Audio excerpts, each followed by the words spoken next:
आज हम बात करेंगे एक ऐसे बिजनेस स्ट्रक्चर की जो दुनिया भर में सक्सेसफुल कंपनीज की बेस है, यानी कॉर्पोरेशन। क्या आपने कभी सोचा है कि एप्पल, माइक्रोसॉफ्ट या कोको कोला जैसी कंपनीज कैसे ऑपरेट करती हैं? इन सब का कॉमन फैक्टर क्या है? जवाब है, ये सब कॉर्पोरेशन है। आज हम सीखेंगे कॉर्पोरेशन क्या होती है, इसका स्ट्रक्चर कैसे काम करता है, कॉर्पोरेशन बनाने के बेनिफिट्स क्या हैं, क्या ये आपके बिजनेस के लिए सही है भी या नहीं।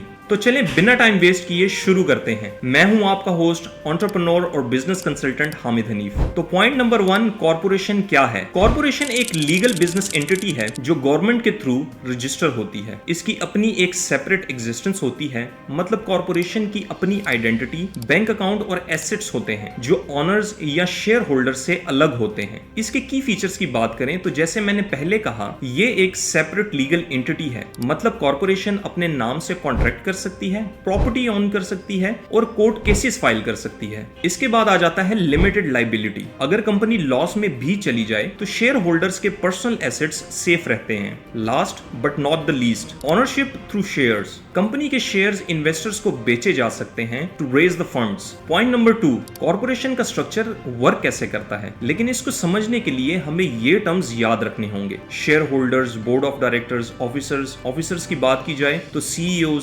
सीएफओज, मैनेजर्स। अब शेयर होल्डर्स क्या होते हैं? ये कंपनी के ओनर्स होते हैं, शेयर्स खरीदकर कंपनी में इन्वेस्ट करते हैं और जो भी प्रॉफिट कंपनी को होता है उस पर इन्हें डिविडेंड्स मिलते हैं। इसके बाद board of directors. Share holders elect करते हैं डायरेक्टर्स को। ये कंपनी के मेजर डिसीजन लेते हैं, जैसे सीईओ हायर करना, एक्सपेंशन प्लान करना, और इसके अलावा भी जितने मेजर डिसीजंस होते हैं वो इनके एंड से होते हैं। इसके बाद officers like CEO, CFO, managers, ये डेली बेसिस के बिजनेस चलाते हैं और इनको अपॉइंट डायरेक्टर करते हैं। पॉइंट नंबर 3, अब कॉर्पोरेशन के बेनिफिट्स क्या हैं? सबसे पहले लिमिटेड लायबिलिटी प्रोटेक्शन। कंपनी के डेट्स या लीगल इश्यूज आपके पर्सनल एसेट्स यानी घर या गाड़ी, इसको इफेक्ट बिल्कुल नहीं करते। Easy to raise capital, stocks बेचकर आप इन्वेस्टर्स से पैसा कलेक्ट कर सकते हैं। टैक्स एडवांटेजेस, कॉर्पोरेशन को कुछ टैक्स डिडक्शंस भी मिलती हैं जो स्मॉल बिजनेसेस को नहीं मिलती, जैसे ऑनर्स की सैलरी, एम्प्लॉयर बेनिफिट्स और डोनेशंस पे डिडक्शन। ये फर्क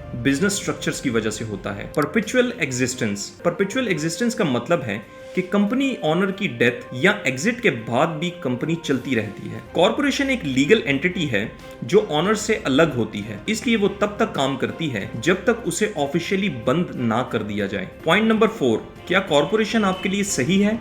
कॉर्पोरेशन हर बिजनेस के लिए परफेक्ट नहीं है। इसके कुछ ड्रॉबैक्स भी हैं, जिनमें कॉम्प्लेक्स पेपर वर्क, रजिस्ट्रेशन और कंप्लायंस ज्यादा कॉम्प्लिकेटेड है। हायर फीस, इनकॉर्पोरेशन की कॉस्ट सोल प्रोप्राइटरशिप से ज्यादा होती है।